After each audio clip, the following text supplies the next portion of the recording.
Right, so in today's lesson, we're going to start exploring some of the blur tools in the filter.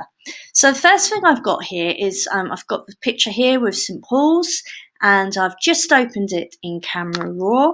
So I just felt it was a little bit flat. So remember, we've got this tool here so we can see the before and after. So I just wanted to create a little bit more kind of punch, a little bit more clarity, a little bit more texture as well. I think we'll lift the exposure slightly too. And we can see there's just a little bit more detail there. It just seems a bit sharper. And we could, yeah, we can do that there. Now, another tool which is worth just knowing about is this one. This is called the lens correction. So if you're finding that your perspective isn't quite right and you need to correct it, or you want to create this sort of strange abstraction, you certainly can. For now, I'm just going to just change that just a little bit. So just to try and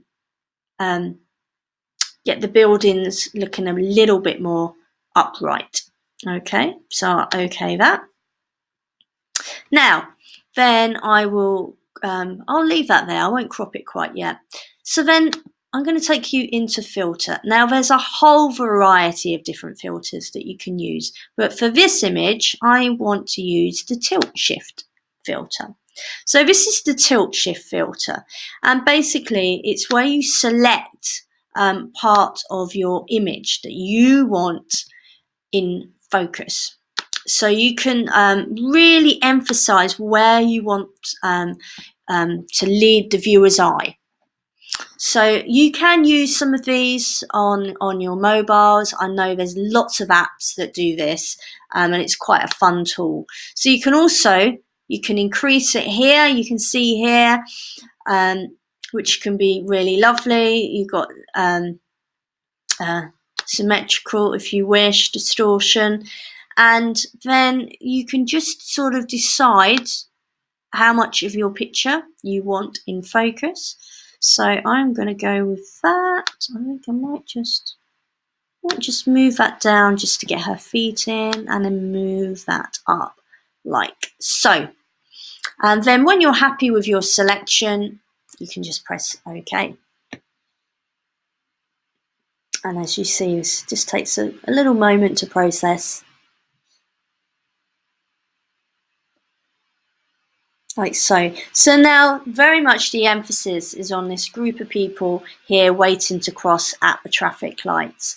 So you can change, you can have the line here if you wish. It's completely up to you how you want to affect your image. So that's one tool, so that's the tilt shift.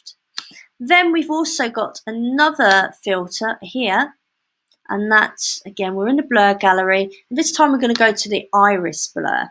So the iris blur, just named like the iris of the eye. So I'm going to make this a bit smaller. You can scale it down quite easily, like so, and then you just move it and position it to where you want.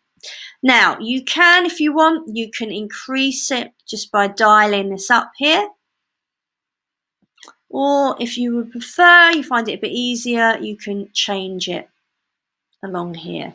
Okay, and you've got all the other selection ones here: field blur, path blur, spin blur as well, and then I can OK that.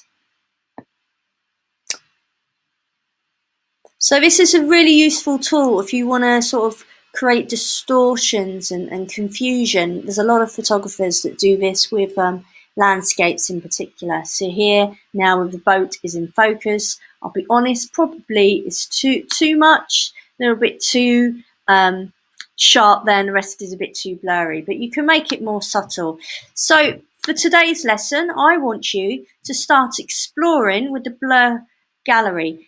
By all means, when you've done 2 good examples of that, then start looking at some of these other filters. All right, so good luck, experiment, and I look forward to seeing your images. Thank you.